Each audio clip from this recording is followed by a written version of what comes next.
Students, welcome to Unacademy. Myself Avinesh Saini. जो हमारी ongoing series है the gems of NCERT and most important concept of physics, आज हम आपके लेकर आए काइनेमेटिक्स का एक ऐसा कॉन्सेप्ट जिसके बारे में एनसीईआरटी में बहुत ज़्यादा डिटेल्स में नहीं लिखा हुआ है। जैसा कि आप जानते हैं कि एनसीईआरटी में बहुत अच्छे अच्छे कॉन्सेप्ट हैं और कुछ ऐसे भी हैं कि जिनको उन्होंने टच किया है, बस उसको एक्सप्लेन नहीं किया बहुत ज़्यादा।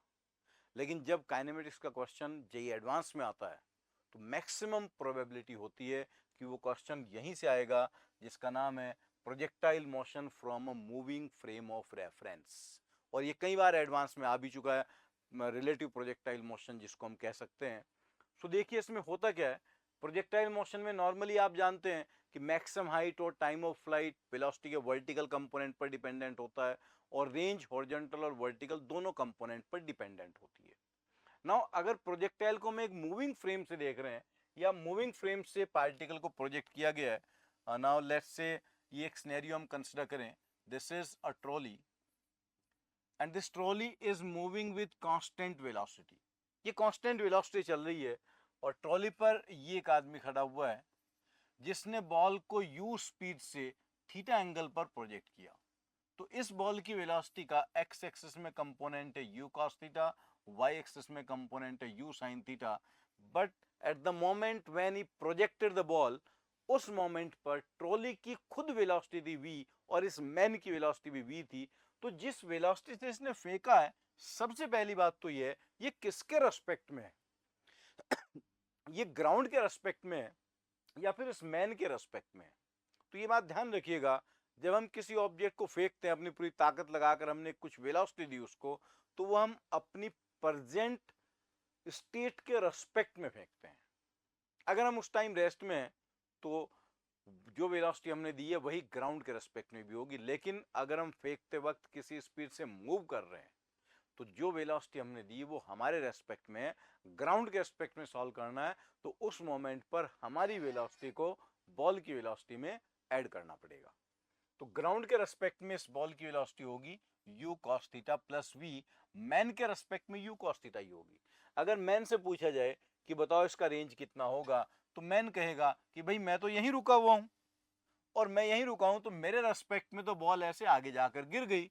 और वो जो नॉर्मल फार्मूला होता है रेंज का, u cos theta into time of flight, तो मुझसे इतना दूर गिरी है और इसका टाइम ऑफ फ्लाइट में कोई चेंज नहीं होगा। टाइम ऑफ फ्लाइट वही होगा 2u by g, that is 2u sin theta by g, because at the moment when he thrown the ball, at that moment man was moving horizontally, तो उसकी horizontal velocity का ball की vertical velocity पर कोई effect नहीं आएगा, right. और maximum height में भी कोई चेंज नहीं होगा। लेकिन अगर ग्राउंड के रेस्पेक्ट में पूछा जाए कि जो आदमी ग्राउंड से देख रहा है उसे क्या लगेगा बॉल कितना आगे गई, उसको ये कहेगा कि बॉल का रेंज होगा horizontal velocity u cos theta plus v into T, time of flight, जिसकी वैल्यू हमने ऊपर सॉल्व की है। टाइम दोनों फ्रेम में सेम रहेगा। तो ये सिचुएशन होगी जब ट्रॉली कांस्टेंट वेलोसिटी चल रही है। मैन से वो इतना आगे गिरेगा क्योंकि इस टाइम में मैन भी कुछ डिस्टेंस चल चुका होगा। मैन ने कितना डिस्टेंस चला होगा vt, और मैन के रेस्पेक्ट में बॉल ने कितना चला u cos थीटा t। तो u cos थीटा t जो नॉर्मल हम रेंज कहते हैं वो अब मैन के रेस्पेक्ट में, ग्राउंड के रेस्पेक्ट में उससे ज्यादा है, राइट। लेकिन अगर हम दूसरा सिनेरियो कंसीडर करें कि जिस टाइम पर उसने बॉल को फेंका, at that moment the man was accelerating. आप सोचिए कि ये ट्रॉली रेस्ट में है, इनिशियली ट्रॉली रेस्ट में है और मैन इस ट्रॉली पर खड़ा हुआ है। Now at the same moment जब ये ट्रॉली ए एक्शन से चलना स्टार्ट करती है, उसी टाइम पर इसने बॉल को प्रोजेक्ट किया। Both the events happened at same moment. जब उसने बॉल को फेंका उसी टाइम पर ट्रॉली ने एक्सलेट करना स्टार्ट कर दिया। तो बॉल को फेंकते वक्त मैन की इनिशियल वेलोसिटी जीरो है। तो चाहे मैन के रेस्पेक्ट में बात करें या ग्राउंड के रेस्पेक्ट में बात करें, बॉल की इनिशियल वेलोसिटी होगी u cos थीटा और ऊपर वेलोसिटी होगी u sin थीटा। तो ग्राउंड के रेस्पेक्ट में तो बॉल का पाथ नॉर्मली प्रोजेक्टाइल मोशन ही होगा। मैक्सिमम हाइट वही होगी जो फार्मूला आपने पढ़ रखा है, u square sine square theta by 2g। Time of flight भी वही रहेगा 2u sin theta by g, और ग्राउंड के रेस्पेक्ट में रेंज भी वही आएगा u square sine 2 theta by g। But ये इंटरेस्टिंग तब बनता है जब मैन के रेस्पेक्ट में पूछा जाए। तो मैन ये कह रहा है कि भाई मैंने तो बॉल को ऊपर की तरफ फेंका यू स्पीड से थीटा एंगल पर, लेकिन जब हम मैन के फ्रेम में जाते हैं तो मैन का एक्सेलरेशन आगे की तरफ है, तो मैन के रेस्पेक्ट में बॉल का एक एक्सेलरेशन ए पीछे होगा और जी नीचे की तरफ होगा, तो बॉल का नेट एक्सेलरेशन इधर कहीं होगा जो हॉरिजॉन्टल से किसी अल्फा एंगल पर होगा, हॉरिजॉन्टल से अल्फा एंगल पर, और उस tan अल्फा की वैल्यू आएगी g/a, ये इतना आएगा। अब इस बॉल का पाथ मैन को कैसा दिखाई देगा? It depends on acceleration of man. तो देखिए टाइम ऑफ फ्लाइट तो अभी भी वर्टिकल वेलोसिटी पर डिपेंडेंट होता है, and man was moving and man is moving horizontally, तो उसके वर्टिकल कंपोनेंट पर कोई फर्क नहीं पड़ा, तो टाइम ऑफ फ्लाइट पर भी कोई फर्क नहीं पड़ेगा, वो तो 2u sin theta by g ही रहेगा।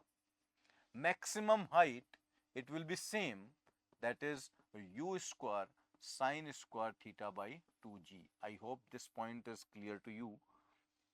ये दोनों में कोई चेंज नहीं होगा, लेकिन जब हम रेंज लिखेंगे, तो जब आप रेंज लिखेंगे तो मैन कह रहा है कि मैंने आगे की तरफ वेलोसिटी दी है इसको u cos थीटा, और इसमें पीछे की तरफ एक एक्सेलरेशन है a।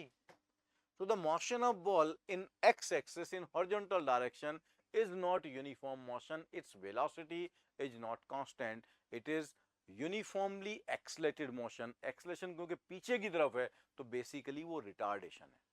अब जो इसका एक्स एक्सिस में डिस्प्लेसमेंट होगा, जो रेंज हम लिखेंगे उस रेंज की वैल्यू ऐसे लिखी जाएगी, displacement along x axis U T, you cos theta T, total time, time of flight जितने टाइम बाद जमीन पर गिरा, minus half A T square. Range अब इतना आएगा, तो मैन के रेस्पेक्ट में जो रेंज है वो ग्राउंड के रेस्पेक्ट में रेंज से कम होगा। अब ये रेंज भी तीन केसेस बन सकते हैं। हो सकता है कि u cos थीटा t और half A T square equal हो जाए, तो in that case range zero होगा, मतलब मैन ने बॉल को फेंका और मैन के हाथ में आ जाएगा जहां से इसने बॉल को प्रोजेक्ट किया था। अगर आप ग्राउंड फ्रेम से सोचें तो बॉल कुछ ऐसे गई होगी, यहां पर पहुंची होगी, उतने टाइम में मैन भी चल चुका होगा, ट्रॉली भी चल गई होगी, तो बॉल का जो रेंज था ग्राउंड के एस्पेक्ट में u cos थीटा t और मैन ग्राउंड के एस्पेक्ट में जितना चला हाफ ए टी स्क्वायर, वो दोनों डिस्टेंस बराबर हो गई, तो मैन कहेगा भाई मेरे रेस्पेक्ट में तो रेंज जीरो हो गई। तो रेंज अगर जीरो हो गई, मैन के रेस्पेक्ट में बॉल ना आगे गिरी ना पीछे गिरी, उसके हाथ में गिरी, तो मैं बॉल का पाथ कैसा होगा, उसको किस पाथ पर चलती दिखाई देगी? तो उसे ऐसा लगेगा कि जो बॉल है मैन के रेस्पेक्ट में जो पाथ होगा, मैन तो यहां रेस्ट में हो गया, बॉल ऐसे ऊपर गई और यूं वापस आ गई। This path will be straight line. ये स्ट्रेट लाइन क्यों है? बिकॉज हुआ क्या होगा यहां पर कि जिसने एंगल पर आपने बॉल को फेंका और एक्सेलरेशन इसका पीछे की तरफ है और जी नीचे की तरफ है, तो ये जो एंगल अब बनेगा हॉरिजॉन्टल से, ये भी थीटा रहा होगा, नेट एक्सेलरेशन का angle. If acceleration and velocity are along same direction, opposite हो सकते हैं या सेम डायरेक्शन में हो सकते हैं, तो पाथ हमेशा स्ट्रेट लाइन होता है। और अगर वो अपोजिट डायरेक्शन में है तो बॉल अपना कहीं जाकर स्पीड जीरो होती है और टर्न करके वापस आती है। तो अगर बॉल मैन के हाथों में गिरी है, अगर यहां से tan थीटा जो कि g/a है, तो अगर a की वैल्यू g cot थीटा के बराबर है, ball will return to the hands of man, और बॉल का जो पाथ होगा मैन के रेस्पेक्ट में वो पैराबोलिक नहीं होगा, this path will be a straight line, right? Ground के रेस्पेक्ट में पैराबोला ही होगा। अब एक सिनेरियो ये हो सकता है कि u cos theta half A T square से ज्यादा हो, मतलब बॉल इस आदमी से आगे जाकर गिरे।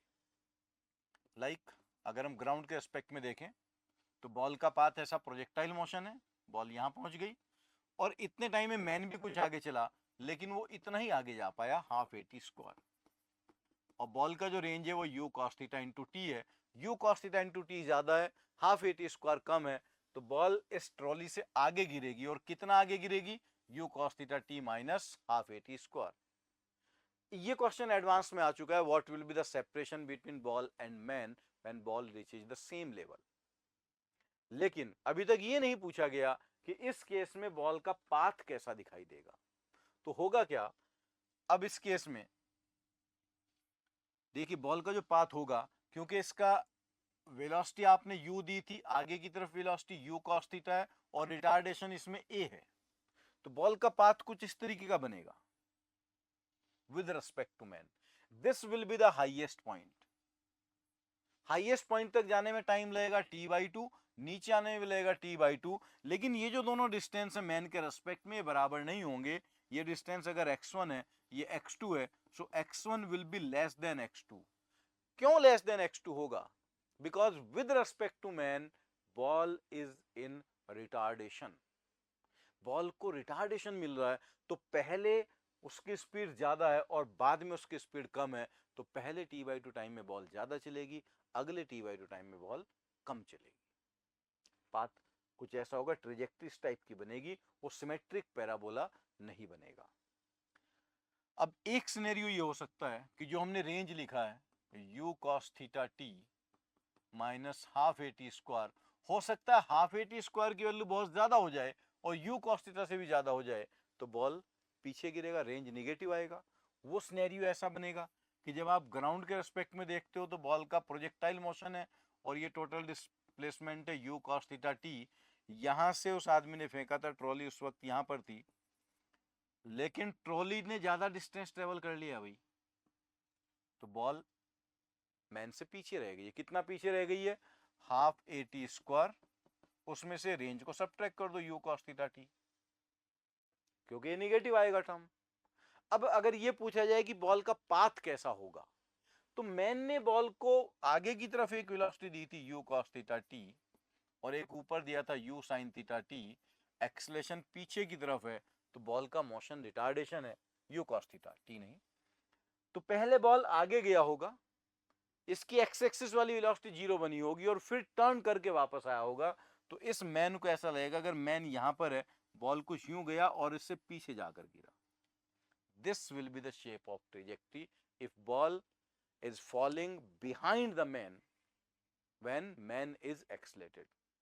और अगर वो उससे आगे गिरता है तो भी जो पैराबोला होगा वो सिमेट्रिक नहीं होगा, पहले t/2 टाइम में ज्यादा चलेगा, अगले t/2 टाइम में कम चलेगा। और अगर वो वापस उसके हाथ में आती है, कैच कर लेता है, then path will be straight line. Students, ये वाला क्वेश्चन अभी तक पूछा जा चुका है कि बॉल मैन से कितने आगे गिरेगी, जो हमने सेकंड पार्ट सॉल्व किया था, जिसकी वैल्यू आती है u cos theta t minus half A T square. लेकिन अभी तक ट्रेजेक्टरी नहीं पूछी गई कैसी होगी, और ये नहीं पूछा गया है कि भाई टाइम ऑफ फ्लाइट पर क्या फर्क पड़ेगा, या ये डिस्टेंस कौन सा बड़ा होगा कौन सा छोटा होगा। तो इन तीनों केसेस को आप बहुत ध्यान से समझिएगा और फिर से अपने आप से सॉल्व कीजिएगा। अगर आपके भी कोई ऐसे टॉपिक्स हैं जिनमें आपको बहुत डाउट आता है और एनसीईआरटी में वो बहुत अच्छे से एक्सप्लेन नहीं है, तो आप कमेंट सेक्शन में बताइएगा। And for our next video keep on watching our channel. Thank you very much.